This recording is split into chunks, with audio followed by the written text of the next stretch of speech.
Magic is another beast once we get to the once we get into tournaments. So it's going to be a tough road for VortiX. Himself, he might be some crazy RTS player, but as Magic is a crazy tourney player as well. Real quick, I caught Rappel as well against Orc. Rappel's Rabbit. I don't know if Rappel's a dark horse per se, but he's been working hard on AOM over the last couple of years, and every single tournament that he enters into, he just keeps getting more and more solid. So I don't know. The Recon Rappel series is going to be pretty intense. It's insane because I know Rappel plays a lot of team games with Mister historically in like Age of Empires 4. So I know that Recon and Mister, that was kind of a brain trust going on there. Imagine if he was part of that as well. All of a sudden, you've got this pretty crazy story developing.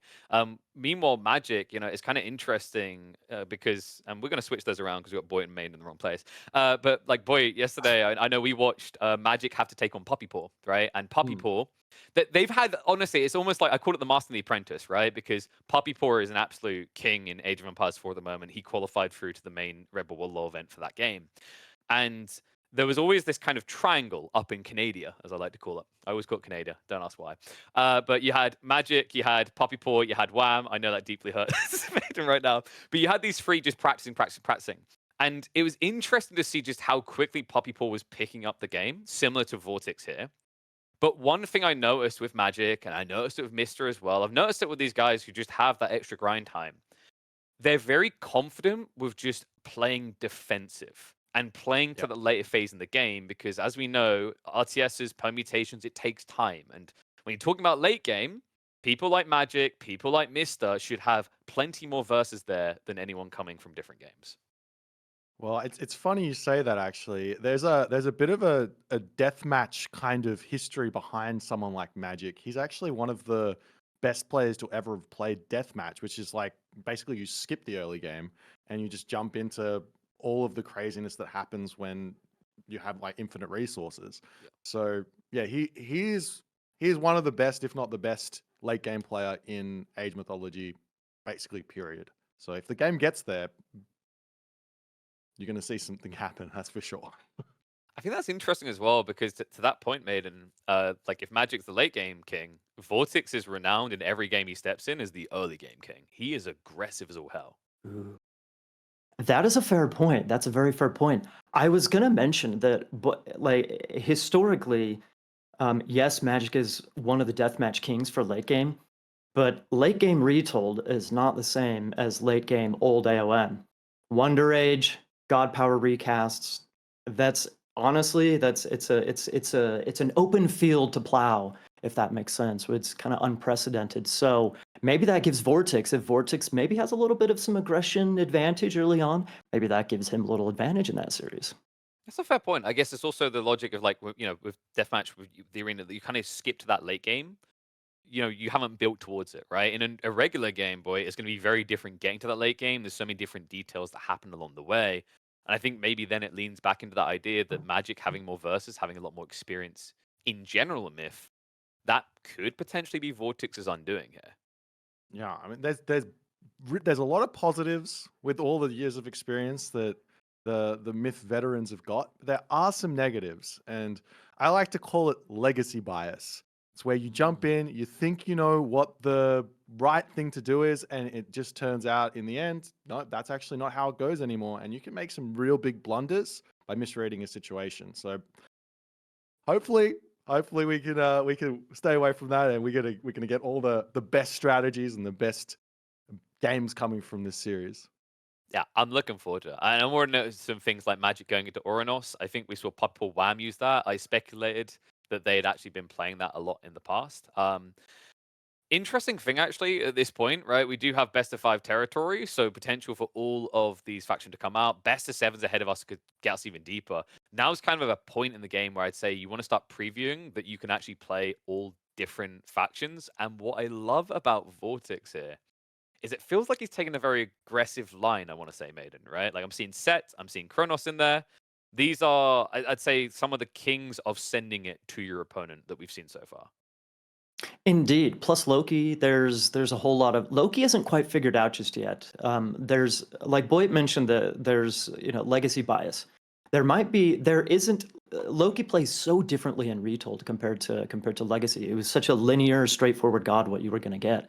I'm very interested to see him picking Loki there. There's a weird outlier there, though, Gaia on VortiX's side. You're exactly right. There's Set, there's Kronos, there's Loki. But Gaia, with the eco boom, where did that come from? That's interesting as well, because like not just the Gaia, but also I want to say Zeus here, boy, because the Mm. Zeuses we saw yesterday, I think before the nerfs came in, it was kind of this almost cheesy Minotaur rush we were seeing a lot of, right? Yep. But what we were witnessing was a lot of kind of two settlement boom into that third age and beyond style Zeus, a completely different approach to what we were seeing just I'd say about a week ago.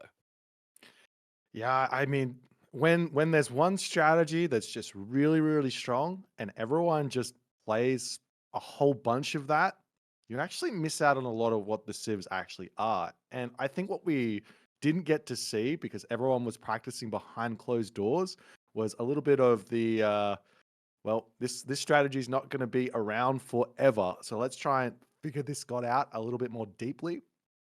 And I think this is where the hidden meta, the everyone's kind of figured out behind the scenes is coming through. But that being said, the Centaur are also available for Zeus. So while the Minotaur were nerfed, we may be seeing, especially someone with the control of VortiX, getting in and using those and making Magic's life very, very challenging in this series. Definitely feels like the backup option because I think Poseidon has been getting banned a lot, and obviously, Centaur plus Cav with Poseidon feels like it would be a bit more desirable there. But one thing that I love that we've seen Maiden is I'd say a lot more Lanteans than most would have expected. Like I thought it was going to be the least picked faction here, but it looks like those buffs, which were pretty significant, that were snuck in just before the weekend, are paying due.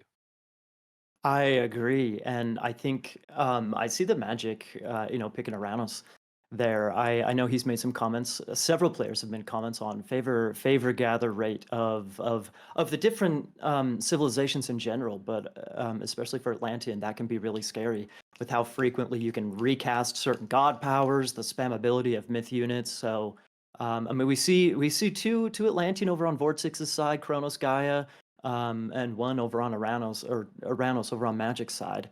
Um, but again, similar to Loki, Atlantean plays different on Retold. So it's strong, yes, strong picks, but a lot of this is still unexplored territory because they're pretty darn different. Agreed. I think like chaos in particular has been a really big kind of sticking point. What we've seen with the Uranus players at the moment. Maybe there's already a debate on whether it should scale a little bit more expensively as the game goes on, especially considering you can get, I think it was like 33 favor generation a minute quite easily with the Atlanteans, which is wild.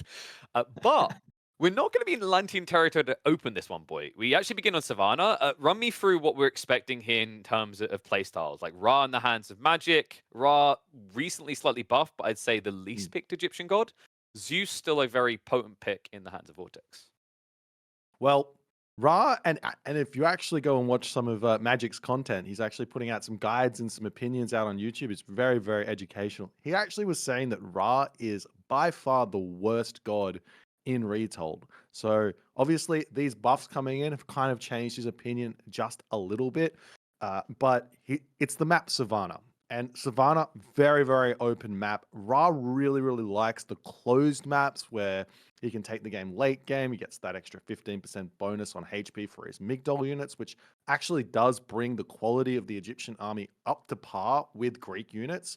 So there is going to be a chance here that Magic can basically take this game into that portion where he's going to be able to fight off whatever VortiX throws at him and try and convert with the equal to stronger army. But that being said, Savannah, open map, Zeus, this god is going to be able to get some real heavy pressure, specifically on the second gold mine. It's going to depend on how the map spawns, but we'll see what Magic's going to come up with to survive and if VortiX can do something after the fact. Feels like usually, Maiden, when we see Ra, we're probably thinking more of a macro game. Is there a way in which Zeus can lean into that as well? Or are we expecting this to be a classic kind of attacker defender? It depends. It absolutely depends on the map. I mean, I wanted to mention Ra. I'm super surprised to see a Ra pick on Savannah because we don't have vetoes, and so exactly what building on top of what Boyd just said, it really depends on the gold spawn, town center spawn, etc. So I expect aggression from Zeus to pay off on a second gold mine here. You never know what the spawn is going to be like on Savannah. It could be very favorable for Raw. You never really know, but I would tend to be very skeptical of this pick. I'm a little bit blown away in all sincerity to see this. You know, I'm wondering, you say he's been putting out YouTube guides about how they are trash. What if he's been baiting us all along? It's time to find out. First series of the day kicks off. Round of 8. Single elim continues. A best of 5 between Magic and VortiX. We do not stop until there are 2 left standing. Alrighty, ladies and gentlemen, sporting in the left side of the map in the blue color playing as Ra, it is IamMagic. His opponent today in the red color on the right side of the map playing as Zeus. His name is VortiX. This is just like what we were saying, Boyd. This map, just looking at the mini map so far, it looks like a pretty open map, and particularly interested to see Magic's resource placement, where his additional gold mines are, if he has hunt options. We're not going to see just straight 2TC rain strategies, not in Retold, not these days. So after we jump back into the map. Well, we'll get there eventually. I'm particularly interested in just seeing where's his second gold mine, what his hunt options are, and then we'll go from there. Do you think if Killer Pigeon was just saying that VortiX is a really aggressive a really aggressive player? Are we maybe, if there's a bad starting gold mine spawn for Magic, are we maybe going to see some cheesy rush from VortiX? Well, I mean, you can go one town center. You can start putting heavy pressure on. But I do know that Egyptians, what they can do is they can get out some very early priests, and those priests are going to be enough to either heal up the units that your opponent's going to put pressure on and keep them alive, or at the very least push those units away. So with a small investment into some defense with Egyptian, you're going to be okay some of the time. It will and we are now going to be continuing along, and time will tell if that's going to be something that's going on here. It looks to me like the gold mine is a little bit safe here for Magic. He's got a nice forest protecting. He's got a tower on it. So it's all going to be fantastic for him there. At least in the early game. Agreed. I definitely agree. I think he's happy to see that starting gold mine. Barry's protected by the tower. He should be, honestly, this is a pretty decent starting map spawn for a Raw player. Chicken's in a decent position, Barry's in a decent position, good gold mine, etc. But again, it's a second gold mine that we really need to worry about. I'm not too worried about VortiX's main, his main base. We see a good resource, a good bit of gazelles down there on that bottom side, so he's going to have a good economy. He should have map control as well, so as long as there's hunt around the map for him to take, no problemo. And there we go. There we see second gold mine for Magic. Do you think, we also saw a couple of elephants and a town center by that second gold mine of Magic's. Do you think this is 2TC territory? Maybe not immediately, but it would maybe help him, or maybe on the bottom side. Well, there is a strategy that I've been trying to do with Ra, trying to make the 2 town center work, where you use shifting sands to rush that town center up. You don't have to, you cut the walking time out. You can shifting sand your villagers over there, get the town center up as fast as 4 minutes and 30 seconds, which is pretty crazy. And then if you've got elephants on top of it, then you can rush the heroic age very, very quickly after that. So there is some sense here in trying that strategy out, but I think what's really, really good here for VortiX, and this changes things a little bit, is he's got what I like to call a golden storehouse right next to that forest, which means he doesn't have to spend an extra 50 wood on a storehouse, and whatever aggressive play he wants to do is just amplified by this, by having those extra resources in the early stages of the game. Very true. When you can share that wood and gold mine, it's such a treat. I noticed that in Retold, that a lot of the maps you can share wood and gold. It's quite a treat. So thank you, devs. It really opens up the door, though. Exactly what you said. When you can save that bit of wood, it changes your build order just enough to where it really opens up the strategies. But we are starting to go classic now. I see Hermes from VortiX on the Magic side. What is that? Bast. Okay. Yes.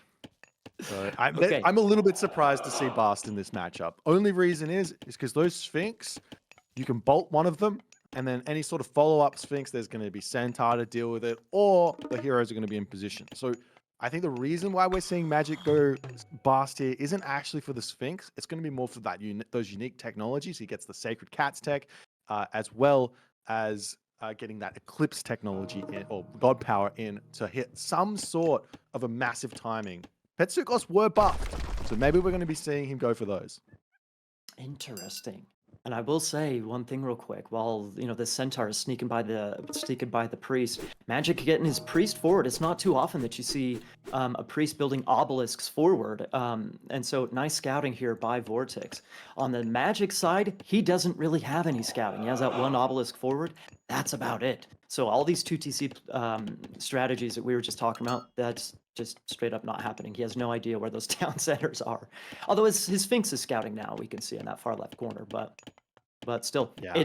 honestly, this has got to be 1TC, maybe fast heroic territory. Is he gonna go for a town center late? I don't know. Well, I mean, at the moment, he does have 9 villages on gold. And this means two things. Either one, he's going to go for a very, very early farming strategy here with rain, or he's going to try and get up a town center with the scouting that he's got going. But the longer you wait on this, the harder it is to get these town centers up, because there's just going to be so many units there to just push in and try and deny it. So we see an armory. He's almost got the gold to get up to the heroic age. He can actually pull all those villages off of gold and just throw them onto food and try and rush up that heroic age straight away. It could be an option. Indeed. So heroic is the option here, and I gotta say that the silly centaur special attack, man, is gonna be so annoying. If VortiX can maybe run one or two of those and just keep special attack, and hit that gold mine, he could really bother Magic, maybe get under his skin a little bit. Beginning parts of this. Look at this here for Magic. He's putting his priest right in that spot. So if VortiX wants to come in and get any pressure, he's going to take damage for it. So no matter what's happening, he's getting some tracing. Great snipe on that Jason there. That's huge. That's huge. He keeps exactly what you just said, healing up your units with the priest. But very nice, Vodka, catching that Ray down here on this bottom side. VortiX going aggressive, but he leaves himself open. Doesn't quite get a. Did he get a Vil pick? I can't see a body on the ground. Yeah, there's no Vil pick here. He was 1 or 2 hits away from a villager kill, but I think the Sphinx kind of bugged out and didn't chase after the special attack. It's super unfortunate for Magic, but any amount of idle time here caused for Magic in this game is going to be really, really big, because VortiX, normally we do see Greek players going 2 town centers against gods like Ra. VortiX is just 1 town center here, so this is going to be a very, very unique game to be watching here. I've got no idea how this ends up turning out, because it's very rare to see this. Well, he's got. Do you think Bolt on that Sphinx would have been valuable to just continue hunting there without any interruption? Well, I mean, what are you saving it for? I mean, the bolt, you can use it on an Avenger, on a mummy, but the earlier you use it, the less resources your opponent has on the field earlier. You can get a lot more out of it, but it seems like VortiX is holding it for something very, very important in this game. Speaking of important, how important is it to you that the stable is just barely coming up from VortiX? I know he's put on a little bit of pressure with his. Very nice. Speaking of pressure, it's actually Magic putting the pressure on VortiX right now, hitting that hunt patch a second time, and it looks like he's probably going to get a Vil pick here, unless we see a Bolt. Boom, there we go. First Vil pick of the game, very nice. This is really surprising to me. I was saying at the start of the game that these sort of Sphinx raids, they don't really work against Zeus, because Zeus does have Bolt and Zeus does have those Centaur, which can chase down the Sphinx.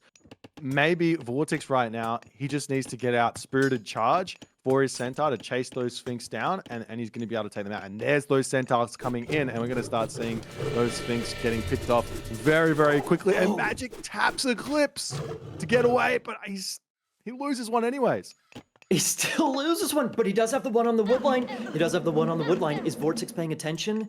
That RTS brain pays attention. There we go. He pulls his Vils off, but still his heroes are out of position. Centaurs are out of position. That Sphinx causing tons of damage right now, man. Maybe not going to get a lot of Vil picks, but definitely causing tons of eco damage on idle time. Nice. Yeah, no Vil picks. Lots of idle time caused, and we're seeing the heroic age coming through. It's Sobek. You get access to that Locust. You get access to those Petsukos. Magic's throwing down a third monument in his main base here as well, so he's going to have a huge amount of favor. I wouldn't be surprised to see him really, really going hard in this heroic age to attempt to get some sort of a gold star, mixing in those Patsukos as well. But he does have to secure that second gold mine, which is going to be very challenging. It looks to me like he's throwing down a market in the corner there just to be safe so he can do some trading. Not sure if it's a barracks or not, but we'll see if he's going to get into any trouble here as the heroic age does hit. Indeed. Are we going to see some special attacks around that gold mine? Not quite. That's exactly what I was going to say. Second gold mine. Eventually, he's got to get either barracks or amygdala out in order to have some kind of a meat shield, some kind of a human unit in order to kill VortiX's heroes. In general, myth spam it's not as strong against Zeus, but it can be really strong against Greek in general since they have a limited number of heroes, by all means. Are we going to see a locust? Are we going to see a locust? Are we going to see a locust? We're seeing a locust! VortiX is so quick, but Locust is so far away from the villagers and he completely misses it as the Sphinx gets taken out. 2 villagers go down though. But that's a heroic age gold power down the drain, and Magic's got to be kicking himself for not being a little bit more aggressive on that locust there, a little bit closer to those villages. He has his Migdol up now. He's going to start being able to make those camel riders. He's making those Patsukos. I think he's got the counter units at the moment. Camel riders are technically a counter to cavalry, and all VortiX is making is Hippias. Plus those Patsukos, they're going to be able to counter those center, I think, with that divine damage now that they've got. Plus we see a rain coming through. Very nice. So he does have, real quick, he does have a little bit of gold to play with before he does have to move out to a second gold mine. Camels are expensive, though. They're good units, exactly what you said. They're good units, good counter units, and so on and so forth. And look at all those damaged villagers. They're so juicy. Not going to catch him, though. Anyway, so he has a little bit of gold to play with, but not a ton. He needs to really do some damage and, you know, secure a second gold mine, man. This army is starting to look pretty darn good for VortiX. Yeah, it is looking really good, but what Magic is doing right now, and this might be enough, is he's going to be distracting VortiX's army away from that crucial timing, that 10-minute timing. We talk about it all the time in Age of Mythology. That's when the gold mine expires. And now Magic can move over, drop a Migdol stronghold onto his gold mine without too many issues here, as VortiX has to track the rest of those camel riders to prevent his own economy from getting destroyed. Indeed. He's got 3 Patsukos out. Are they still called Patsukos? You're the raw player. Well, yeah, they are Patsukos. They're still called Patsukos. Okay. They do get a name change when they get the upgrade. I can't remember what that is though. Yeah. Well, whatever. We got Dionysus farm. Yeah, we get Dionysus coming through here for VortiX, and this is actually quite scary, right? So the problem here that Magic is going to be facing is basically that VortiX can go for Thracian horses, he can go for Prodromus, and he can go for a bronze timing. Magic needs to be predicting this, getting barracks down to start getting some spearmen out so he can actually deal with those Prodromus. Otherwise, they just clean everything up. He does have some time to set it up, but he needs to start acting really, really shortly. Indeed. He does have 4 Patsukos, though, Boyd.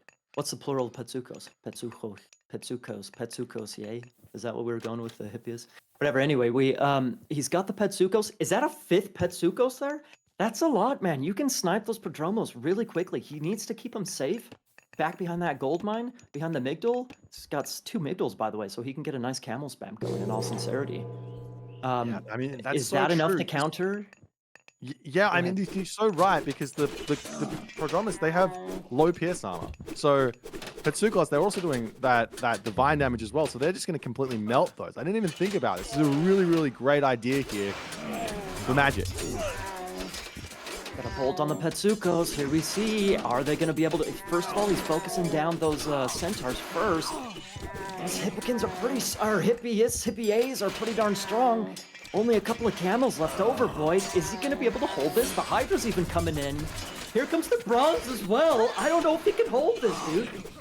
Yeah, where is Magic's priest? Where is Magic's pharaoh? There's no heroes in here right now for Magic, and they should all be in on this fight. He's tried to defend with the Patsukos, but they all just melt. And now Magic, he's lost his entire army. He's now down 1,000 resources in military value. Pharaoh will be coming over here and almost will be able to take out that Hydra on the back, but VortiX has got his eyes peeled. He's going straight after that Pharaoh. The Pharaoh retreats back. The Camel Riders are all getting sniped down. The army is starting to get a little bit low on HP. So maybe Magic's okay for the time being, but VortiX has to be thinking he's got to win here with that fight. And Magic's got to somehow hold on in this game. As we do see, there is that rock down the bottom corner of the map flying around, getting a little bit of scouting information, but there's nothing in it at the moment to cause any problems. Imagine a Locust, right? Imagine Locust, boy. Imagine Locust right there. Ay. Does he have enough favor to recast it? Almost. He almost does, but he's opting in to use Not that anymore. favor on that next rain cast. It's really, really big. These rains basically give, if you've got yourself a decent amount of farms, you're going to get a huge amount of food income from this. The problem here for Magic is he's only got 11 villagers on the food, so it's actually not that big of a deal right now. And this is just going to try and keep him level to some degree. He still doesn't have that barracks down. He's lost all of those Patsukos. I think that VortiX can just transition into Prodromus, which he's already done as he's coming back in for another fight. Those Centaurs getting huge amounts of damage with that special attack here. But can Magic hold here at the moment as those Patsukos are trying to micro around and keep themselves alive from the Odysseus and Heracles of VortiX at the moment, but the Centaur, they're just not dying here. Magic needs priests and he needs them yesterday. Exactly. I think that maybe Magic can hold here. There's a bunch of Centaurs which can snipe units, Patsukos, camels, everything, but they can't quite take out a Migdal. So this Migdal is staying up. I kind of thought that maybe VortiX was going to take the game in that previous fight, but Magic held on. So because there's not enough damage to actually take out the Migdal, I think Magic can maybe hold this and stay in this game. By all means, VortiX is looking sick. He's picking off so many camels, which are pretty expensive, causing so much idle time, but still, the game ain't over, man. The game ain't over. Yeah, Magic is trying to hold here. He's got that Pharaoh in. The Pharaoh is, for some reason, throwing projectiles into a tree there. I'm not sure what's going on there, but there's 3 Centaur remaining at the moment. VortiX is up 1,400 military resources in this game, plus he's up 10 villages.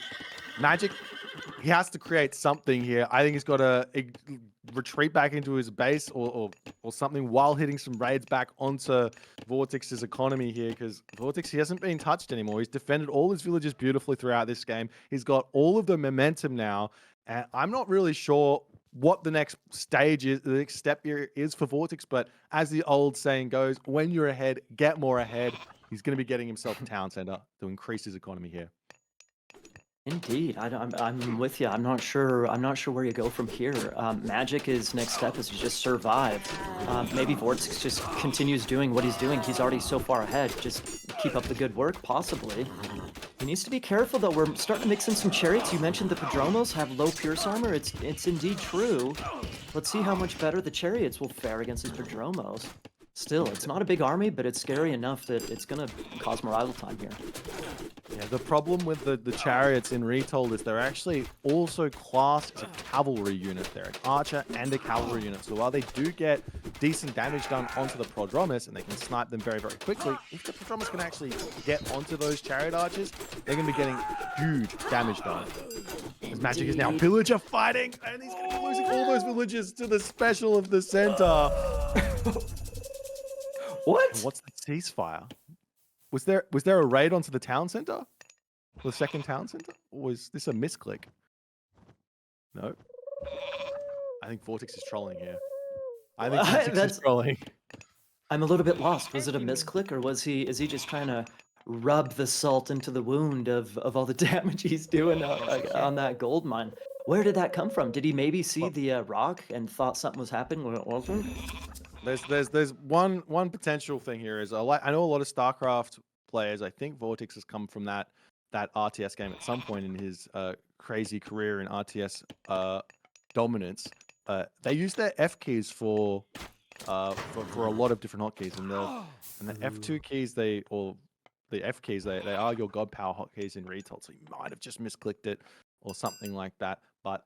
This is basically what Magic needs to get back into this game. He needs a little bit of time here to just get some units out. He is equal population at the moment. VortiX did throw the town center down, so it does take a little bit for that to actually pay itself off. And we're now starting to see those spearmen coming out, so he will be having at least a decent counter. to the Prodromus here for VortiX. Indeed. It still takes time for those to really pay off. At some point in time, I want to see what the upgrades are like on the cavalry of VortiX to see if he's got Spirited Charge, maybe an armory upgrade or two, something like that. Let's take a look, see. Pretty decent, heavy, yeah, copper line, etc. Those are strong. So Boyd, you know, you got to upgrade those spears before they really start to pay off. Sure, they're going to counter Prodromos, but those Prodromos are very upgraded. Yeah, these spearmen, they get something like 1.5 times bonus against cavalry, but they've only, or 1.75, excuse me, but they've only got 83 HP. So yeah, you need a lot of upgrades. One upgrade in particular that's very, very good in this specific matchup is if you can get through Horus in this one, you can get that spear on the horizon and the greatest of 50, and those spearmen upgrades are going to get a huge boost, and that will force VortiX off of cavalry if Magic can get there. Very true. It's gonna take a while though, but Magic's army is looking a whole lot stronger right now. So are those Prodromos though. Let's see how this fight goes, boy. Special attacks already coming down. Not quite hitting much, but still, what do we got? Petsuko's out. The Pharaoh's going after those. Finally, those Centaur numbers are dwindling. This looks kind of okay for Magic here, boy, but still, those Prodromos are so strong, man. So upgraded. Yeah, they're so strong here, and the Migdol Stronghold is really doing some work. It did get hit with a recent nerf, but it is able to take down those Prodromos fairly nicely, but it looks like Magic is yet again dropped down to under 1,000 military resource value. He's got nothing left here. He's going to be using those villages. I don't even know if maybe he's got Skin of the Rhino here, so those villages are actually able to trade decently, but he has to retreat back into the Migdol, and now he's got no gold income yet again, and he's sitting 60 gold in the bank. VortiX, he's got a very, very big advantage going right now. Yeah, indeed. Look at, aside from the strong army, man, at the same time, Magic's economy, A, he has fewer villagers, 50 to 78.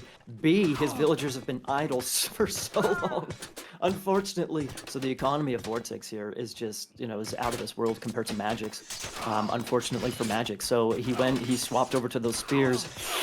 They did a decent job, but still, they need more upgrades before they're actually going to start to really be a threat to VortiX here.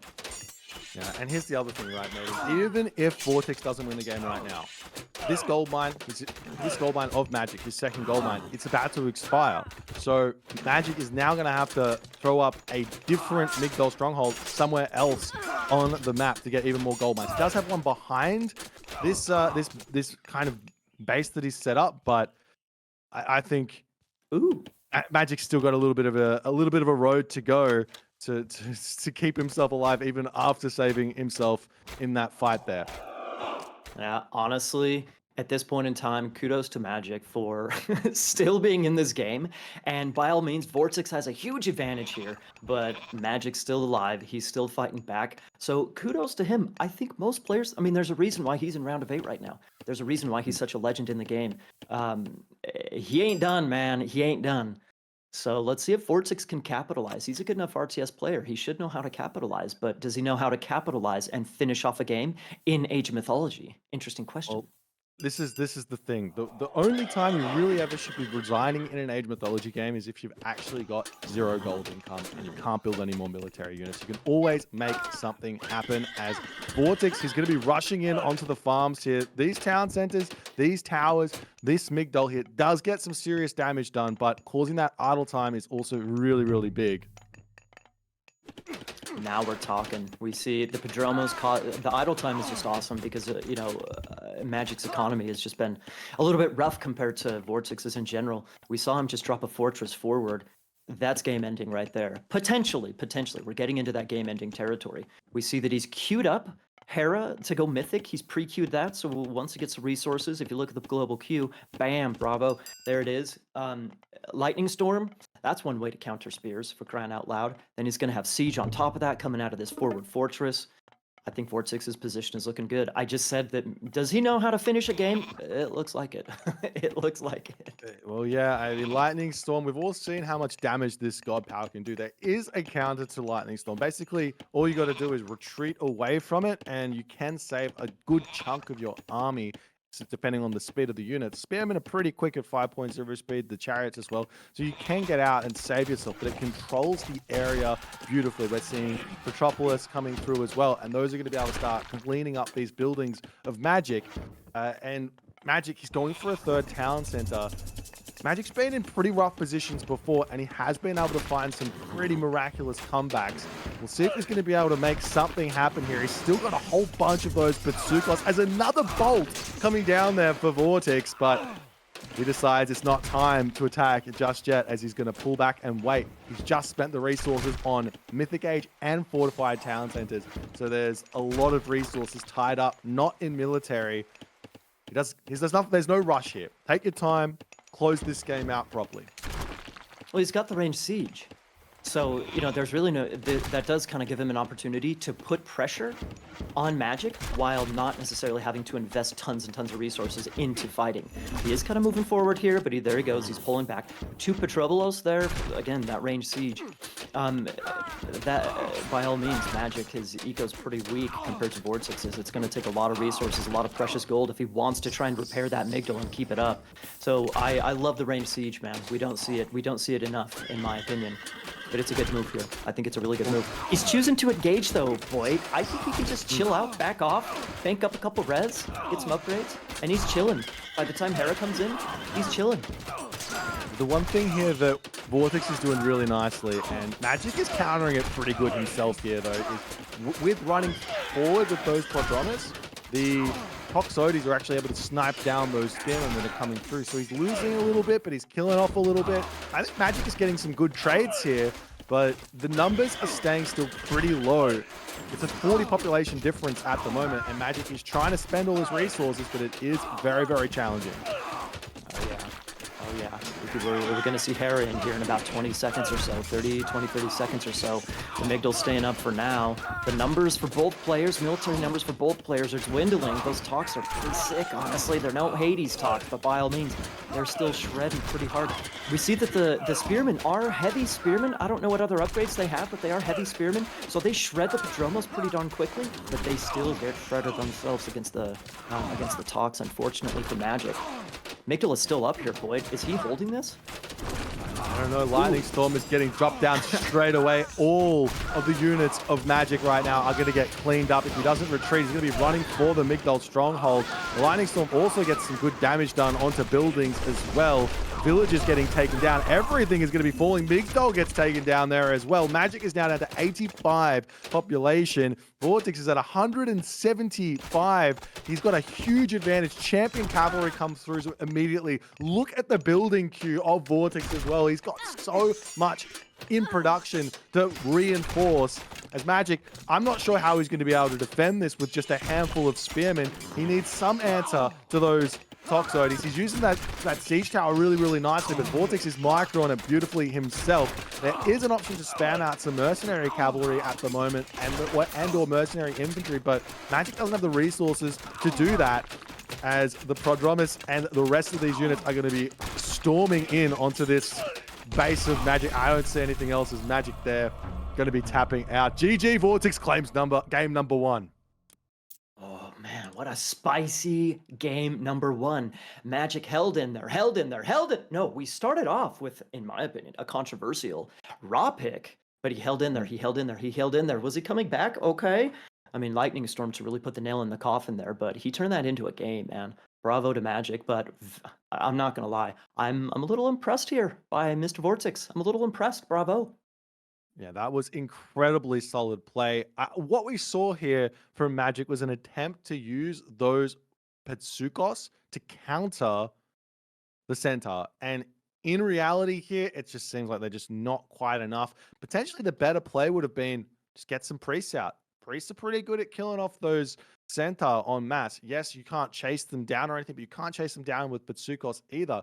I wonder if 200 gold would have been better spent on 2 priests than having 1 Petsukos there, and maybe spending that favor all on Reigns throughout the game just to get him a huge amount of an economic boost going.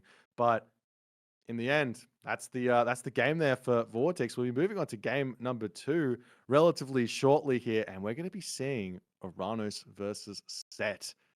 What are your feelings, Maiden? Are we? Am I Are misreading we this?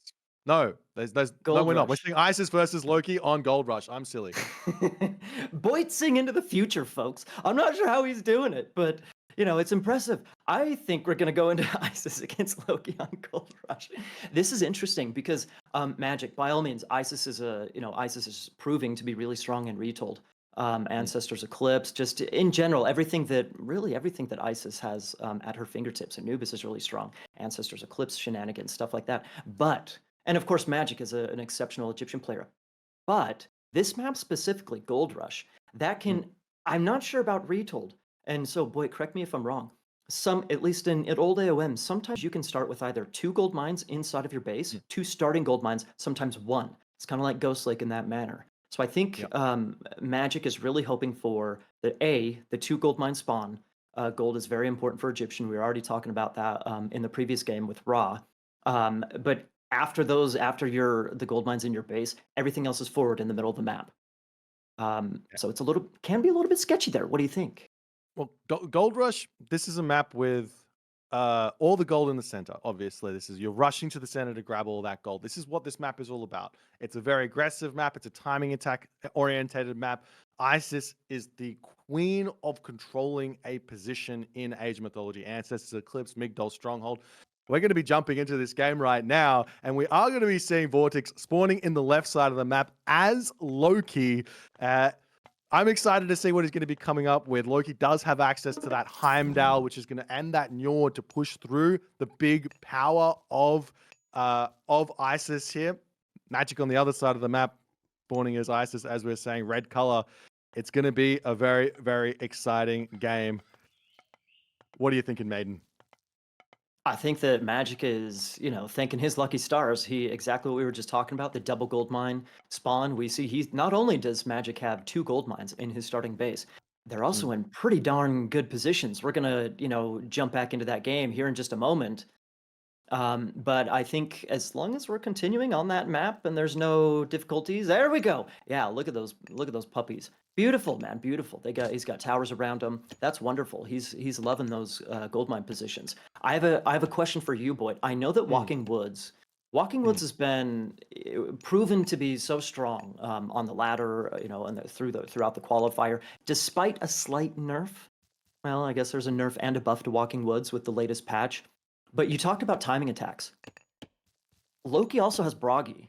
So considering that, all the gold being in the middle, timing attack, and so on and so forth, there aren't a lot of trees in the center of the map. So that is a little bit of a nerf, I suppose you could say. Not a nerf necessarily, but going for Njord on this map, you don't have a lot of trees to really convert into those Walking Woods that are near those gold mines where a showdown is potential to happen. Do you think Bragi is the way to go on this map? Okay, I mean, I've got a lot of thoughts on this matchup. I think it's actually a really, really spicy cheese matchup from both sides. I want to just make one point of clarification about this Gold Rush map. Yes, there's 2 gold mines, but one of these gold mines is only 1,500 gold. So there's a total of 4,500 inside of the base, and that will push you out of your base a little bit earlier than you might expect. So you got to be on point with that. In regards to Bragi versus Njord, I mean, Bragi, those battle ball are so insanely strong, but so are the mountain giants. And what's the most important thing here? It's controlling the center. So it's all going to depend on what stage the heroic age comes in, how set up Magic is in the center with those Migdol strongholds, and how much pushing power VortiX really, really needs here. One thing that I've been really, really suspicious of is there's this unique bonus for Loki, and I don't know if you've checked it out too much or not, Maiden, but villagers and dwarves, they don't cost anything to convert into berserks. So if VortiX really needs to push forward here, he could just take 10, 20 villagers and go for an actual villager Ragnarok in this one. And we're also seeing that Heimdall come through as well here as we're speaking. I think you're nuts, man. Yeah? I don't know. I am crazy.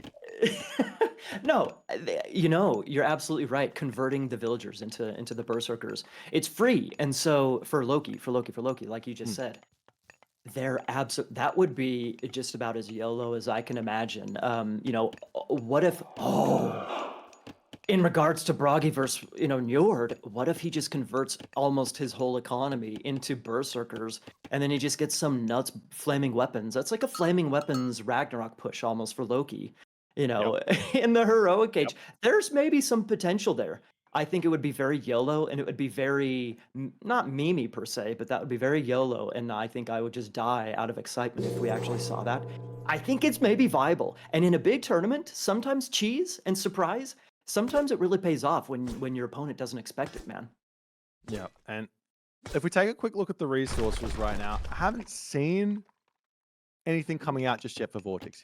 He's not, or he's building a great hall, it looks like. Okay, so he is staying in the classic age. I thought maybe there was some potential for a fast heroic here from VortiX. And what we're seeing here from Magic, I know what this strategy is. I've seen this strategy. This is a strategy that Mr. actually popularized on the ladder. It's a delayed classical age, getting yourself out all your upgrades. He's going for a fast heroic for one town center. VortiX needs to be switched onto this because in Retold, one big change that happened is that villages, they're quite weak now. Only 55 HP.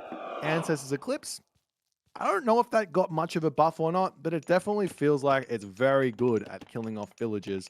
And I would not be surprised at all if Magic simply just runs a Sphinx in, flicks Ancestors Eclipse onto the economy of VortiX, walks forward with Migdols, puts 2 down in the center of the map, calls it a day.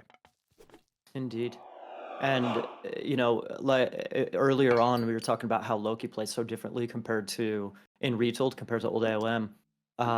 In older, back in the day, we would just see a good number of raiding cavalry, but we would see Mass Hersier and Forsetti.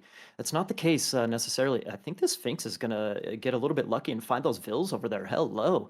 Magic is honestly, after a little bit of a bummer with Locust and the map spawn and everything, in the previous game, gets a little bit lucky if he's paying attention with the Sphinx right there. Magic's being sneaky right now. He does not want these villages to know he's there because he's about to click Ancestors Eclipse. There's 7 villages. They will not be able to escape from this. They're all going to die. So what does he want? Does he want to alert VortiX that he's there, or does he want to say, just wait 30 seconds and then go forward? There's a couple of Hersa popping out, but 2 Hersa, that's not enough. That's not enough at all. VortiX, he's actually spotted the Sphinx, and he's going to be coming in. VortiX, he's got that gaming brain on his shoulders. Can the Sphinx get out, though? Yes, it can. So he's still alive here. He can still get this Ancestor Eclipse off if he wants to, but those Hersa are hot on his tail. You can't sneak anything by VortiX, and Magic is going to be kicking himself here. Should have taken that value when he had the chance.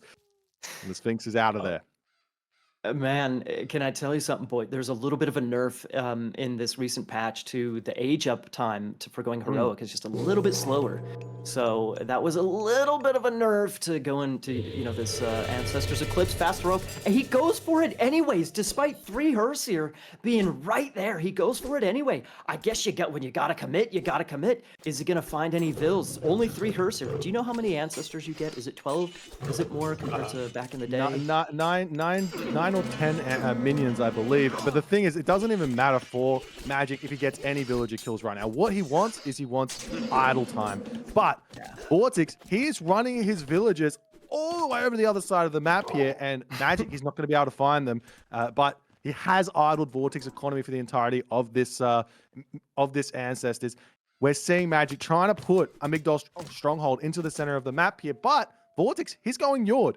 He's already going Njord at the moment, and he's getting spotted in the center of the map. Yes, there's a priest. Yes, there's a pharaoh, but this is going to be a little bit spicy. The Scorpion Men with Eclipse will be able to take out all of those raiding cavalry here, though, and that's a big blunder there from VortiX, not paying attention on that one as he almost loses every single one of those.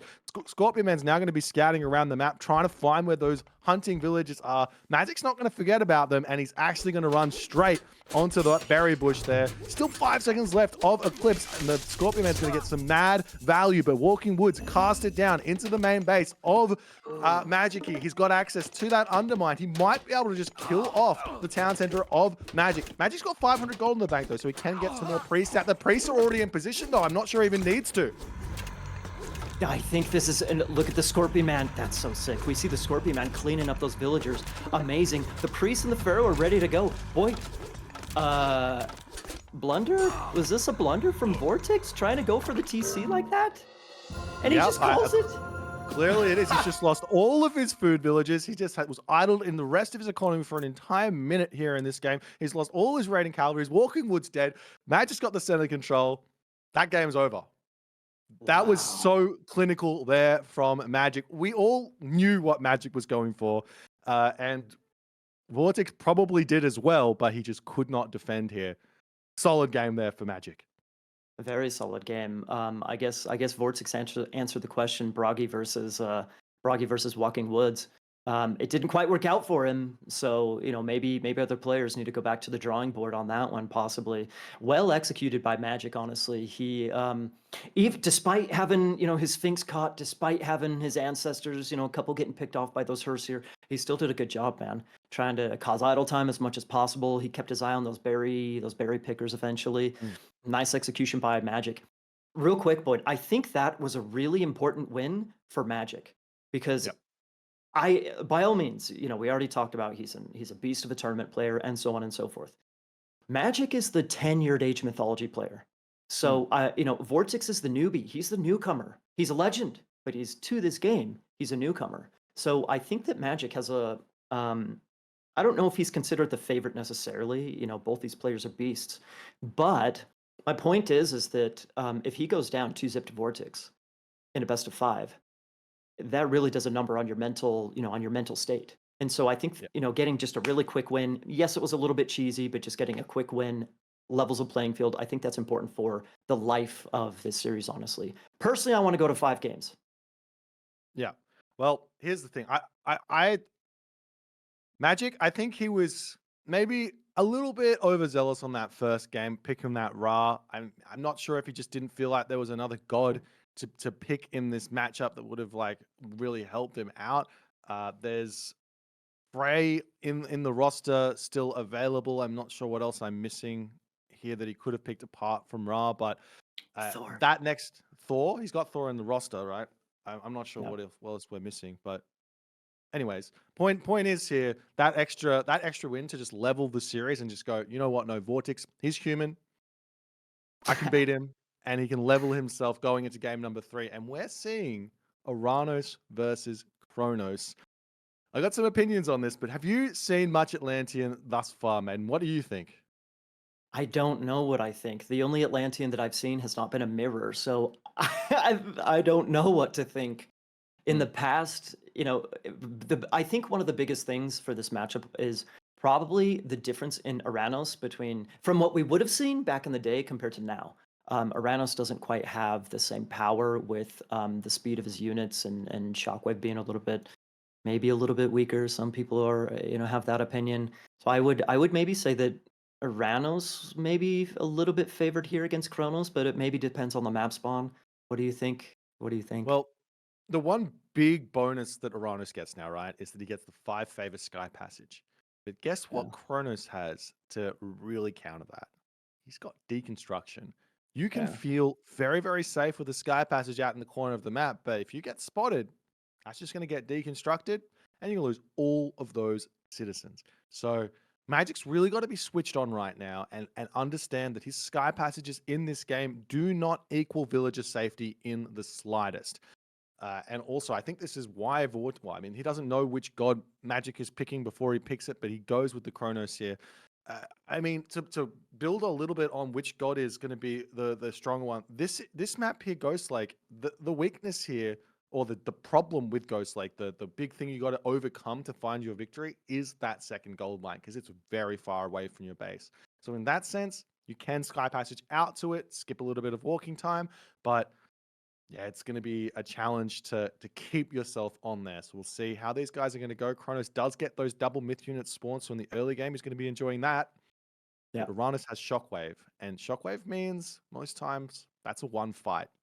So it's a big bonus for both players' gods here, and they're just going to have to figure it out in the game.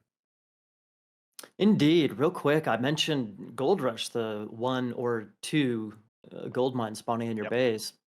We're going right into that same paradigm here in Ghost Lake, 1 or 2 gold mines. Do you think either god is going to benefit more from having 1 or 2 gold mines? I don't think so here. I mean, having Yeah. 2 gold mines for Arano is probably going to be able to help him on an on an early rush that Cronus might want to try because he can just bounce between the 2 gold mines. But in the end, if 1 gold mine, 2 gold mine, the it's basically a mirror matchup in the sense they're both Atlanteans, so the power spikes are both going to be at a similar time.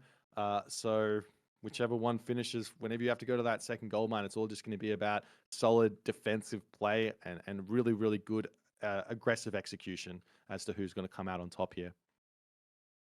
How about have you casted very many or watched very many Atlantean mirrors and Retold so far? I haven't, and this is the big thing with the Terma boost. They Same. went from 5.3 speed to 5.5 speed.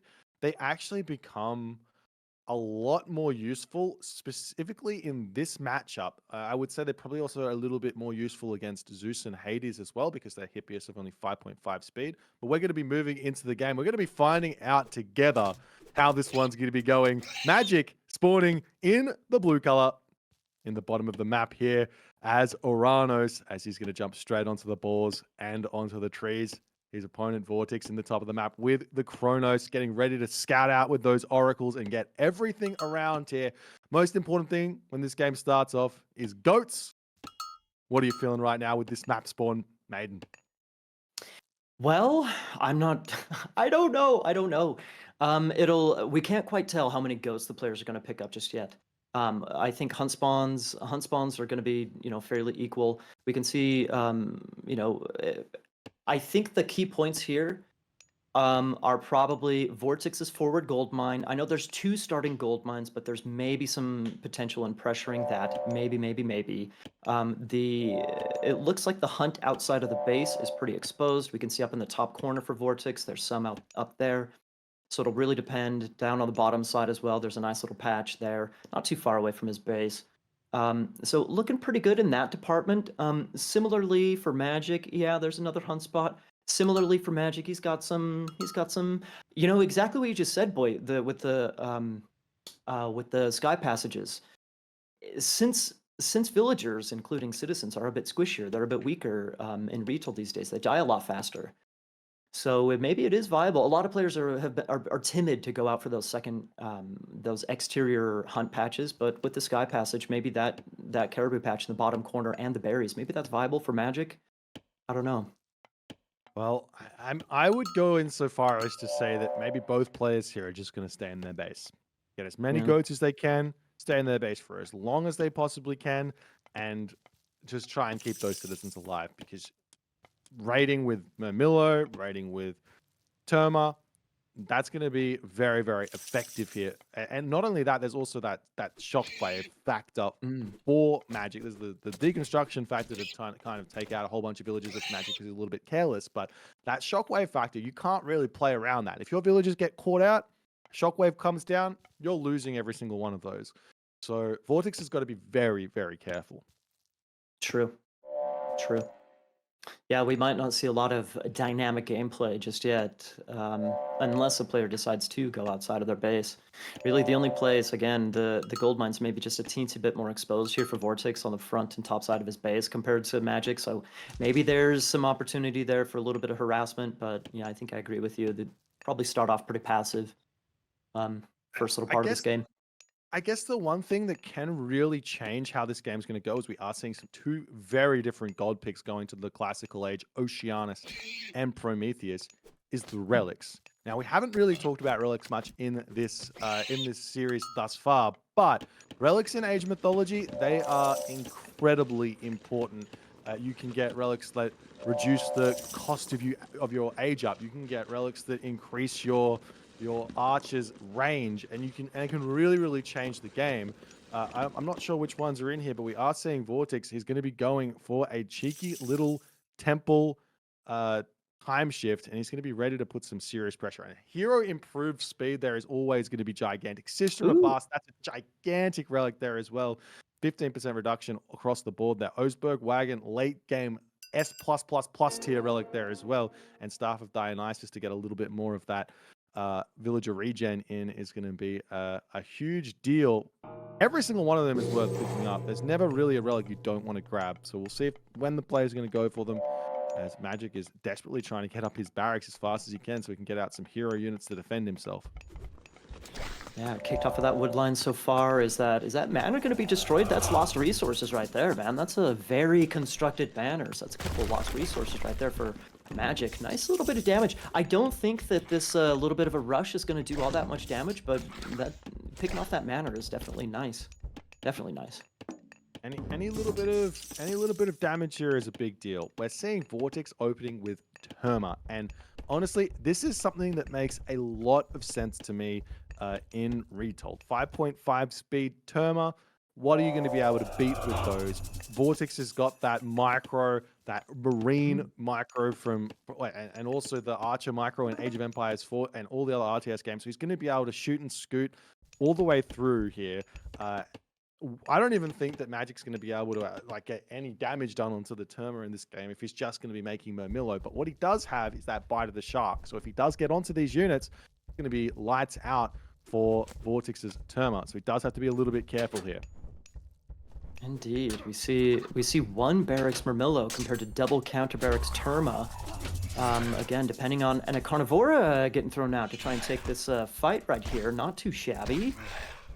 Yeah, and what is amazing here from what Magic was doing in that little engagement there is he got one of his Caladria was getting targeted, and whenever those arrows were moving, Magic was moving his Caladria perfectly to dodge them. So yeah, there's a hero Terma out, but that Terma that can't do any damage to a Caladria if it's moving in the correct direction. And Magic, I don't think he's going to allow a single one of those Caladrias to die in this early game.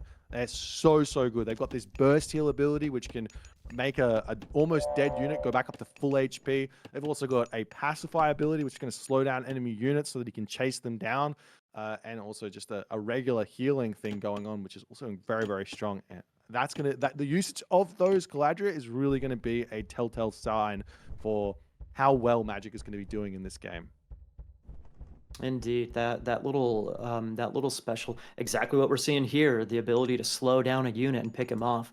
I think that's really useful. We saw him trying to use it against the Prometheans a couple of times in earlier little skirmishes. He's got 3 of them out, so he can, Kronos in this matchup, Kronos has a little bit of a advantage in the myth unit spam ability, I guess, myth unit numbers potentially, but you can definitely pick off myth unit numbers pretty easily with that little Caladria mechanic. So he's definitely going to be taking advantage of that as much as possible. One thing I want to mention real quick, VortiX, you learned this. Who wears Grass and Grim? Little Grass and Grim learns this the hard way. Has learned this the hard way. With your Atlantean villagers, citizens, you want to build manors when you got villagers that are outside and exposed. Only a couple of them can hop into. Only a couple of citizens can actually hop into the manor, but still, it definitely helps keep your exposed villagers citizens nice and safe. It'll be interesting to see if, as we see Magic going out to that hunt on that top side, if he's actually going to drop a manor there as well. There's Carabalist out here, Boyd. So the straight Mermillo, is that going to work for much longer? Oh no, these Carabalists are very good, but I think the one thing that Magic is doing incredibly well thus far is he is hunting oracles. VortiX is about to lose his 2nd oracle of the game. It's going to go down to 1. And what does this actually mean in terms of from a practical standpoint? It just means when VortiX hits the heroic gauge and he's going to want to start spending that favor on Satyr and Chaoses, he's just not going to have the favor there. Whereas Magic, he's yet to lose any, but he's got one that's about to get hunted down on that right side.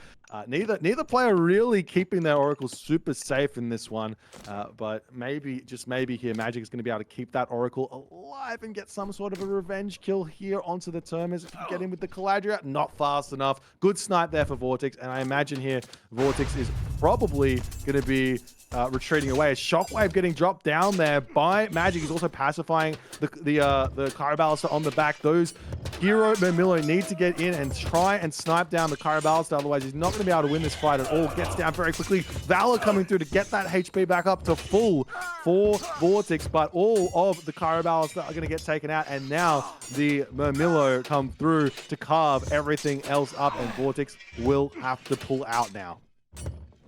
Very nice Shockwave right there. He used Shockwave on the Carbalista to idle them while he sends his Mermillo in to try and pick off those Terma. Nice, very nice Shockwave used there by Magic. He took a bit of damage from the Kairos. That definitely hurt, but nice little maneuver there. And just real quick not a clarification, but just in case anybody isn't familiar with, there's the new way that Atlanteans gather favor. It's from the line of sight of those oracles expanding. So picking off what Boyd's talking about, you definitely want to keep those oracles nice and safe. Yeah, we can see up top, there's one oracle there for VortiX that is gathering favor. You want to keep those oracles nice and safe. 2 for magic, so that they can passively get that favor generation going. Yeah, and now look at this. We're seeing VortiX. He's already clicked up to the heroic age. Magic is very, very close to being able to click up as well. But here's the thing right now. Generally speaking, this 10-minute timing and that VortiX is going for is the timing you want to go for the heroic age, because then you can go and pressure that second gold mine. But this is Ghostlight. There's 2 gold mines, so that timing is set off a little bit. So really, there's not really going to be anything that VortiX is going to be able to gain from going to the heroic age this much faster than Magic. So Magic's going to be totally fine getting a slightly delayed heroic age, a little bit of more resources in for that delayed heroic age. And not only that, he's got the two oracles, so he should be able to start seeing himself get a little bit more favor in. I wouldn't mind seeing a couple more oracles getting created while advancing here, so you can start getting those satyrs. They are very, very strong in a game of Age of Mythology Retold. Very much agree, Boyd. Oh my goodness gracious. Ooh.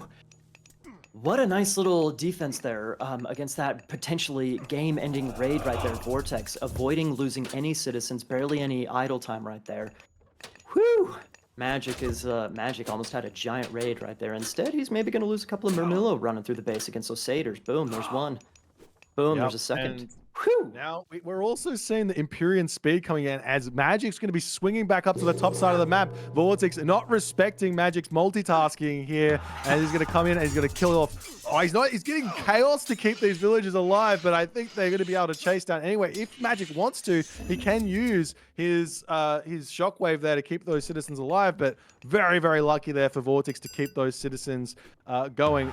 Magic could use his own chaos here, and in fact, he really wants to. Going to rush through, take out the rest of those terms. That's a huge win here for Magic moving forward. Is Magic now going in for another raid on the bottom side of the map? Another little bit of that multitasking coming in. Will VortiX react to this one fast enough? Yes, he does. Pulling into the tower. He's going to be safe. And now VortiX, he's moving across to the other side of the map. Magic wants a second town center, but can he get it up in time, or will VortiX get there and stop it is the big question. Big question indeed, Boyd. Man, the game was, we're getting a little skirmishes here and there, but oh boy, has this game ramped up with a couple of nice chaoses right there, excellently used by both players. Even more damage right here. Are those Murmillo, are they heavy? Am I seeing that right? Are they heavy Murmillo? Those things are scary, man. Those things are super scary. Opposite side, VortiX is putting some pressure on Magic as well in his base. Both players putting pressure on each other.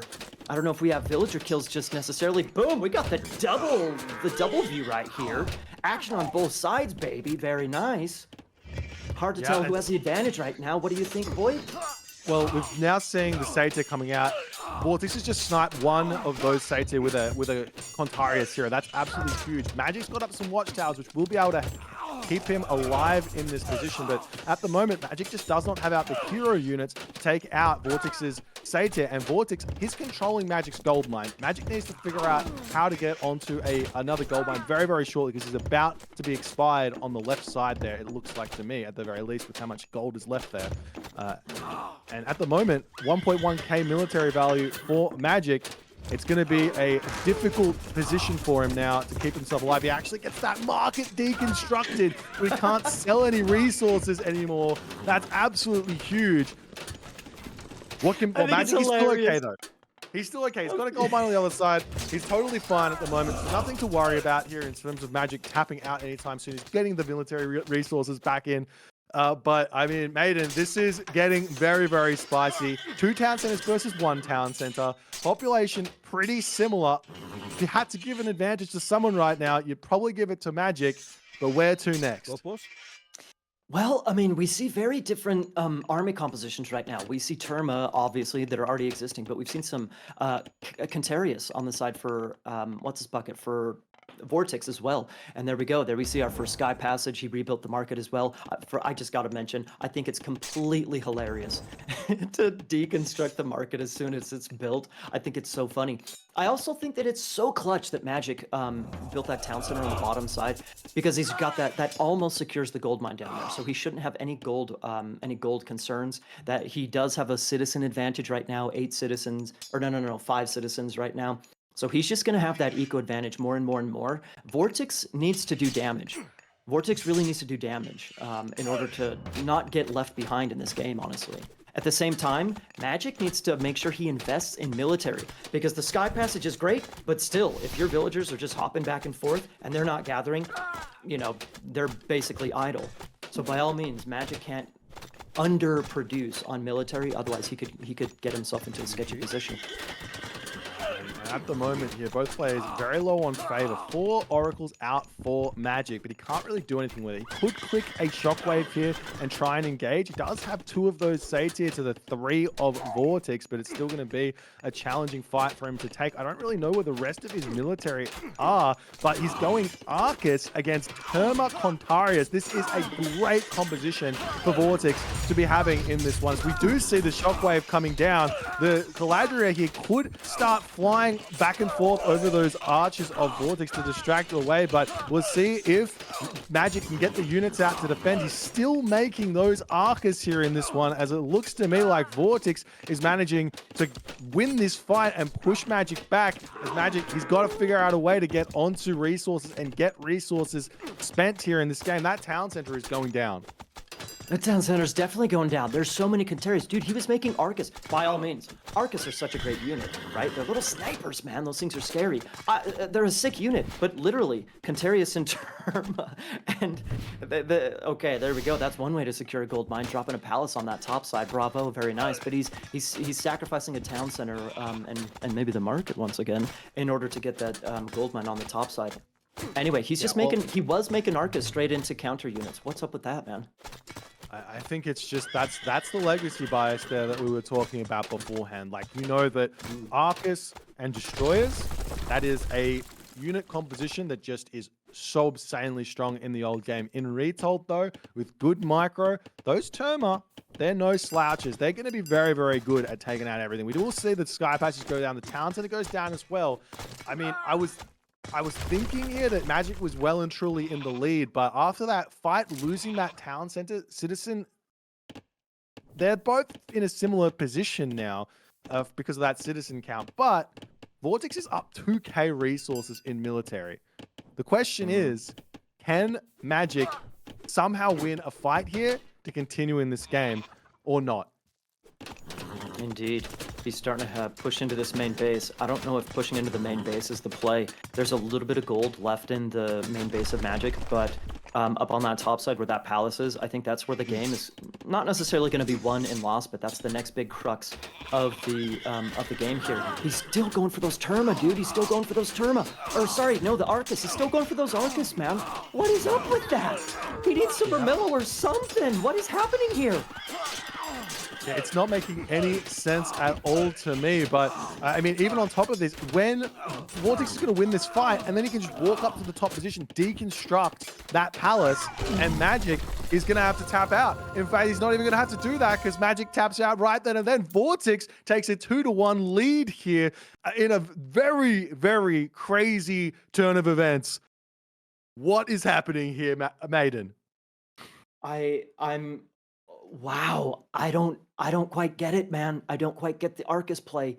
It's one thing to go for Arcus Destroyer. Sure, he barely built a palace.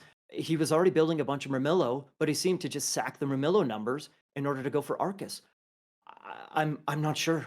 I'm a little bit speechless right now. I'm not sure. He just completely tanked that game. He was looking solid with the gold mine behind the second town center, etc. Pigeon, what just happened? I'm gonna be very British in my choice of words here. Flabbergasted, mate. That was an absolute bamboozling. I feel like. I mean, a lot of that game, we got to dissect it because I think it tells a picture of the whole series so far, which is, Magic on paper, in theory, he has all these builds worked out, but he understands the game on an intricate, deep level, as you'd expect. You mentioned the idea of this bias from Classic playing in, but I also think there's a level of micro difference here. And it's not that Magic is poor in his micro. It's that VortiX consistently, across a decade, has built up a reputation as a micro god. And 3 times, even in the games where he's losing, we're seeing him prove this. Yeah, he's obviously his control in this game. I've seen it you see it time and time again. He's can control like 3-4 different groups of units at once perfectly. He can do the shoot and scoot micro orb walking as well. Is just out of this world. And I mean, this is the thing though for Magic. He's got to recognize that this is one of VortiX's strengths and not play into it. If you know that your opponent's really, really good with Terma, get some Contarius out, build some Murmillo, get some counter units to make those units less strong. Take the strength away from your opponent. He had the advantage in this game, I'm not going to lie, but he just stopped making Murmillo and started making Terma. Can't explain it, but Arcus. that really caused him the big problem there.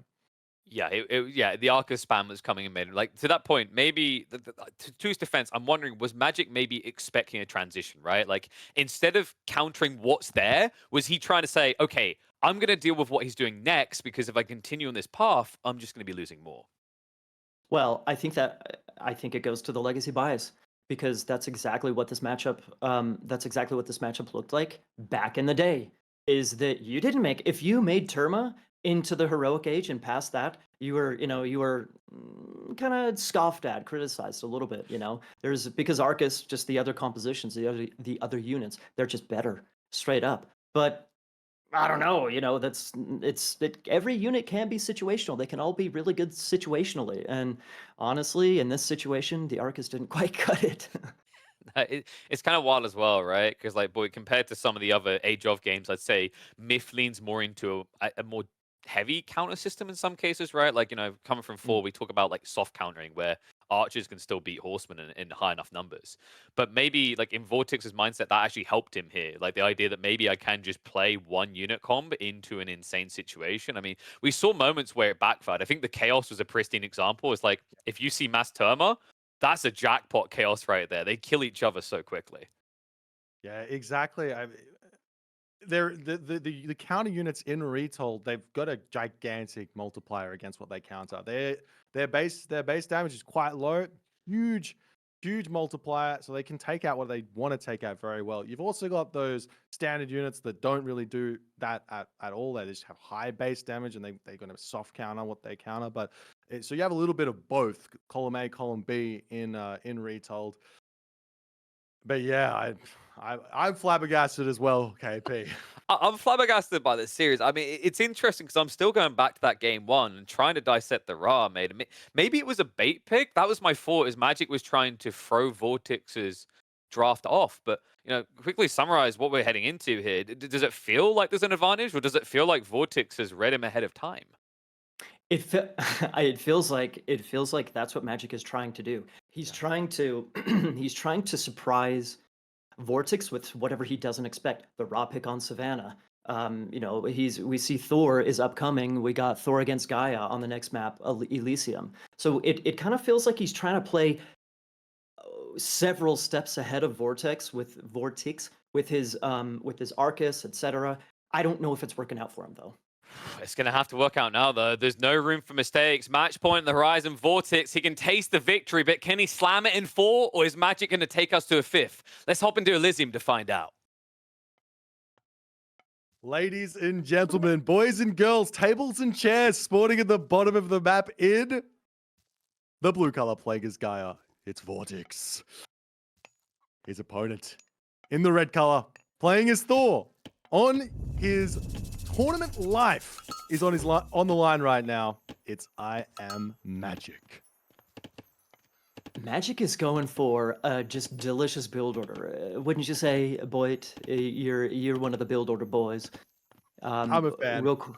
You're a fan. So what we're seeing, this is an armory, ladies and gentlemen. For those of you who don't know, this Thor can build his armory in the the Archaic Age, the first age. You can also get as many armory upgrades as you want in any age. See you later. Oh, there we go. And he's already getting copper shields out. Why is he getting copper shields out? Because A, it's cheaper. B, you get a free dwarf for every armory upgrade that you upgrade as Thor. So he's gonna pop out probably 2 free dwarfs early on, get just that much of an eco boost. He's gonna need it because he's playing against Gaia. Gaia definitely with a strong eco herself, so he's definitely gonna need it here. What are you thinking, Boyd? Are we thinking Freya? Are we thinking Forseti against Gaia? Where's your head out for the Thor player? Where's your head at? Well, here's the thing. I'm actually not. I've got no strategies here for this matchup on the side of the Gaia. I think that Thor has got all the tools necessary to defend here, but there is a little bit. Yeah, there is a little bit of a sneaky shenanigans you can try and pull here. So there's 2 options here for guys. You can go for Oceanus, you can go for Leto. And guess what? Oceanus counters Freya in a way because of the Cladra can slow down that Valkyrie and can kill that one off. Leto is also going to be able to counter that Freya as well, making those automatons to also kill off any sort of Valkyries. So as strong as Freya is, Gaia does have some counterplay there, but when you go for Forseti, you're just getting the stronger Ursa out with the Hall of Thanes. Obviously, Hall of Thanes also impacting all the other infantry units as well, getting all those upgrades. But if you've got stronger Ursa and you've got the numbers there to deal with any sort of myth units that Gaia can make, I think that Thor's going to be really, really enjoying his time in this matchup. So I'm going to lock in Forseti, but we're probably going to see Freya. Well, I don't know. We just saw that Magic himself was abusing the Cladria and their special ability, so it's got to be on his mind. I personally have not seen a lot of automaton spam. We saw a whole bunch of it in older versions of the game, but I haven't really seen a lot of automaton spam in Retold. I'm not gonna lie, strategy aside, one thing that we haven't really commented on is how awesome the we do see Oceanus coming in. Hey, attaboy Vodka, Yep. very nice. Oceanus against against Freya coming in. I want to just mention, I'm not bummed per se, but shout out to the graphics, honestly. We haven't really mentioned the graphics just yet. The Retold graphics, in my opinion, look so cool. And the automatons as units, the myth units in general, they look so cool. So I'm a little bit bummed that we're not going to see any automatons. But again, we're talking strategy here. We're not just purely on graphics, unfortunately. Well, we're seeing everyone get into that next age. VortiX does have to put on some pressure. He's got himself an economic guild. He's got himself some economic upgrades in, but you never really want to allow the Norse player to get control of a game. So VortiX, he's got to get some early pressure on. He's known as that pressure player. Magic is much more of the defender most of the time. So he's going to be used to being on the defense, but we'll see how it's going to go as he drops a great haul down. I'm going to imagine he's going to go for some raiding cavalry, but we're already seeing VortiX getting out double military barracks and making those Mermillo. So he's going to be able to counter those raiding cavalry right off the bat. Indeed, usually it's kind of the roles are kind of swapped. Historically, you would see, Thor trying to put the pressure on Gaia early on, Gaia with some nice timings, a little bit more snowball, death ball effect, so to speak. But so the god picks are kind of reversed. The strategies of the traits of the players kind of reversed a little bit, which I think is very interesting. I don't know. I haven't seen Magic play a ton of Norse, but when he does bust it out, it's pretty darn strong. In all sincerity, so I'm very curious to see what he's actually going to pull off here. It feels like he's a little bit slow going though, boy. Like he only had his one Berserker dropping the Great Hall. We already have Mermillo on his chickens, man. It feels like he's just it's getting a little bit too slow here. What do you think? Well, the Valkyrie is in the main base of VortiX, so even though VortiX getting a little bit of harass onto Magic, VortiX is taking harass from Magic here and is not paying attention. That citizen is getting pushed back. It's going to be getting taken out. This is absolutely huge. Can it make the tower or not? It cannot. First blood drawn there, but here's the big thing right now for Magic. Why is he so slow to get going in this game? He's gotten himself 4 armory upgrades, I think, out of that. Has he? Is it 4 or just 3? He's got himself at least 3 armory upgrades out of that armory there. He's got 3, so full 3. copper armor at the moment, and his economy is going into overdrive. Plus, he's taken out a citizen of VortiX already. Magic's got to really, really like his position right now. Fair point. Fair point. I kind of forgot about the armor upgrades, honestly. We do see another, is that another military a couple of more barracks coming up for VortiX right there? Looks like a counter barracks, not sure what that, couple of counter barracks coming up. Is it going to be maybe mixing in some catapulties to get a really harsh counter against some raiding cavalry, maybe a couple of Terma Caraballista as well? Well, I guess we'll see soon enough. I want to touch on one strategy that we were seeing from Atlantean players late in the lifespan of Age of Mythology, the Titans, which was they would start cutting citizen and spamming units out. With VortiX going for 4 military buildings this early, he can't afford to build from all 4 of these at once. But if he cuts citizens, he can. So he could say, all right, I'm just going to start killing my own economy and trying to say, I'm going to kill your economy faster than I kill my own as an idea. But we'll see what he's going to be doing. At the moment, he hasn't cut citizens just yet, but it might be a plan for him to really full send at some point in this game. As the raid's coming through, and Magic's going to have to pull away from those pacified Caladria as he does get snagged up here. You got to be so careful when you're playing against these Caladria, man. I've talked a whole lot about raiding. Raiding it can be so impactful in Retold because the villagers are weaker, honestly. But still, if you end up losing units while you're trying to raid, you're doing damage to yourself at the same time. So you got to be so careful with these Caladria. Man, you can easily lose 1-2 raiders on, virtually every raid, at least HP damage. Magic's doing a good job trying to escape here, but still, it's close. Yeah, Magic does get to pull back. He does lose a lot of HP on that raiding cavalry, but he does have Valkyrie, and they do have a secondary kind of feature, not just being a really, really strong raiding unit. They can heal your units back up. So if Magic wants to, he can make that happen, but he's deciding to take a fight right here. Carnivora getting dropped down, raiding cavalry getting eaten up. Hurst are going to be taking that one out as fast as they can, but those Terma are going straight after the throw and axeman, and Magic, he does not micro that one well at all as the Terma clean up a lot of the units there of Magic, and he's going to have to retreat back pretty quickly here. I think that was maybe a bit too cheeky for Magic, man. Terma do so much damage against Throwing Axeman. I don't think it was necessary for him to move out with this Throwing Axeman like that. At least not yet. One thing that we haven't touched on just yet is the gimmick or what we're looking at right here. The gold mines. The gold mines are all pretty darn exposed. They're very wallable, but they're definitely very exposed. So usually these Elysium games don't really turn into much of a booming situation. So by all means, we could definitely see Thor as he takes a second town center. JK, but there's a reason why VortiX is in the round of 8, not me, haha. But no, there's definitely some potential for Thor to get some nice flaming weapons pushes on a gold mine. Does Gaia really have a nice timing attack in Spike in the same manner? I don't really think so. Well, I mean, there is one gaping weakness of Norse, and that is no ranged heroes until the heroic age. So if VortiX decides to go for an earlier heroic age through Thea, he will get those Stymphalian birds out. They can royally screw a Norse player's desires to hold a gold mine. But what VortiX has done here is he's just said to himself, okay, I want to fight, and I'm going to convert that into a town center. But the only problem is here, he's not actually in front on economy because he's lost that citizen.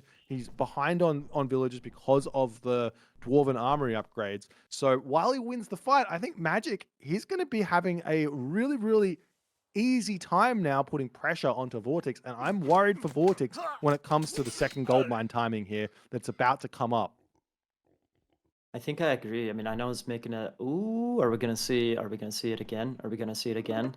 I mean, the Army of Magic is looking a lot stronger this time around, but still, Carnivora, very nicely used here by VortiX. Is Magic going to micro this one a little bit better? We see Termaboy shredding the throwing axeman. Can the axeman attack all of those infantry from VortiX quick enough? It's hard to tell who's going to take this game or this fight.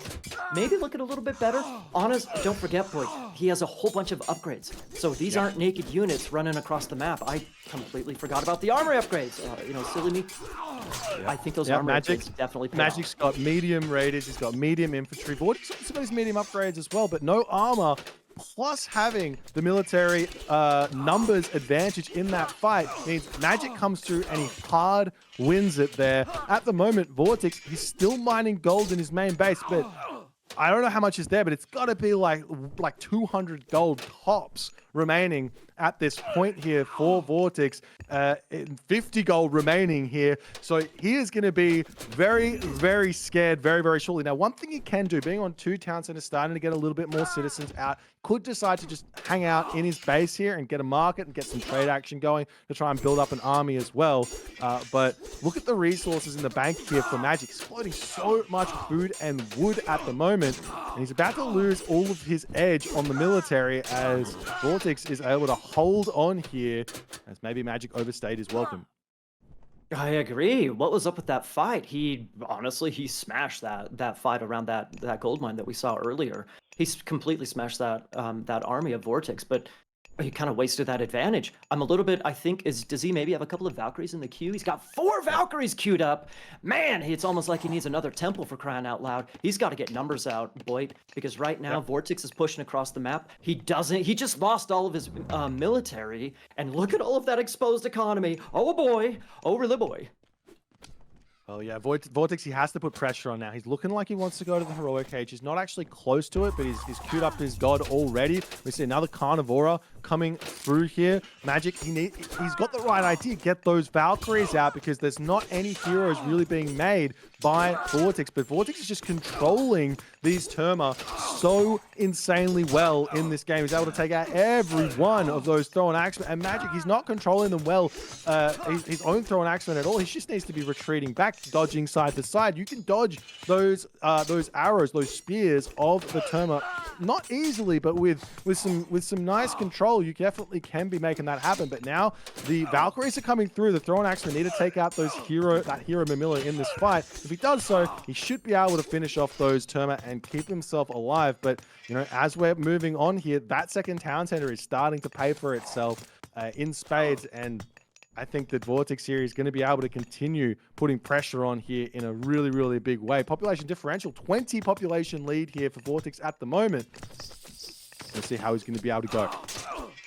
Dude, I don't know what the KD is right now, but there are so many dead throwing axemen, man. If we could only see how many throwing axemen have died at this point in time. Dude, all of those throwing axemen just instantly disappear. The micro is on point for VortiX, and we got the Carnivora going ham on that house. Attaboy. That is what I call value, baby.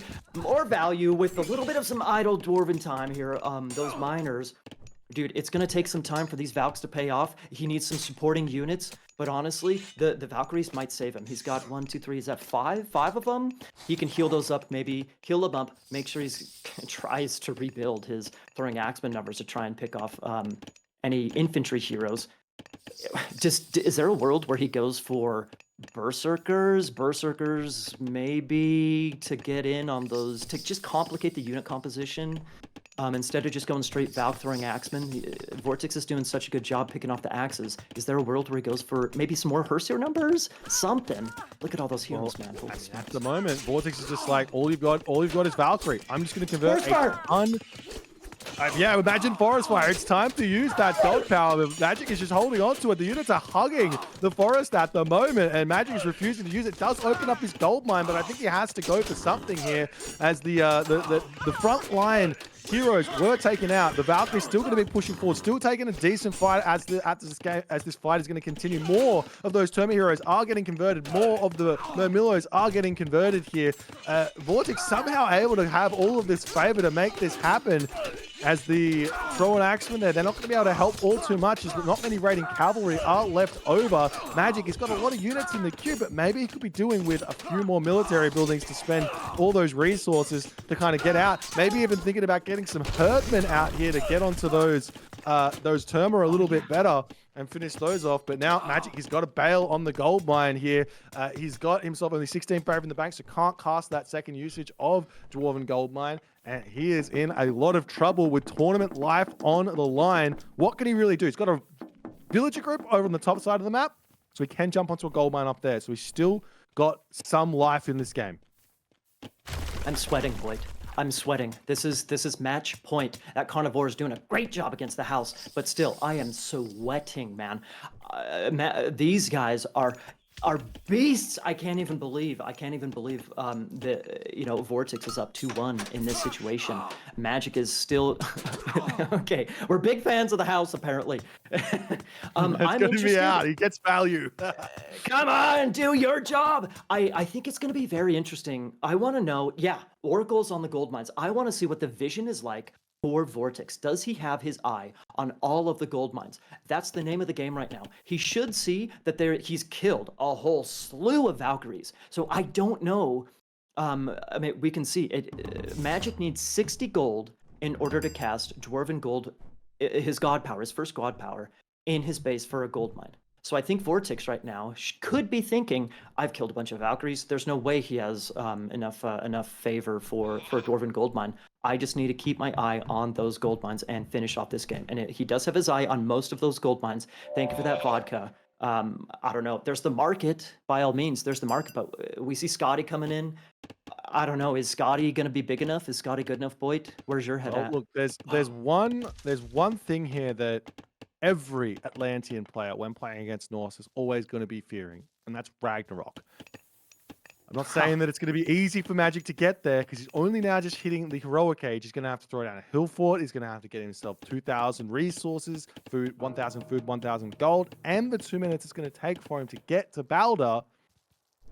But there's always that fear on the back of the mind of VortiX. Now, the easiest way to just ensure that you don't lose to this is to get yourself to the Mythic Age first, get yourself some palaces down, start making those fanatics out. But we'll see if VortiX has got that knowledge or not, as Magic is moving over to a gold mine. He will have Frost. He will be able to get himself that hill fort down. But is it going to be enough for him to hold here is the big question, because Frost doesn't really do a whole lot in terms of an ability to kill off an army. Indeed, that is one big change between Retold and the old versions of AOM, is that you used to be able to do so much damage against a frosted army. Not anymore. What army we see right here is pretty much going to be the army that we see in about 25 seconds. The hill fort is up. You're absolutely right, Boyd, that he can maybe jump Mythic. Here's one thing I want to say real quick before we jump, before Frost finishes. VortiX is new to the game. I don't know how many times VortiX has been Ragnaroked. And yes, that is a verb I just used. How much experience does he have against Ragnarok?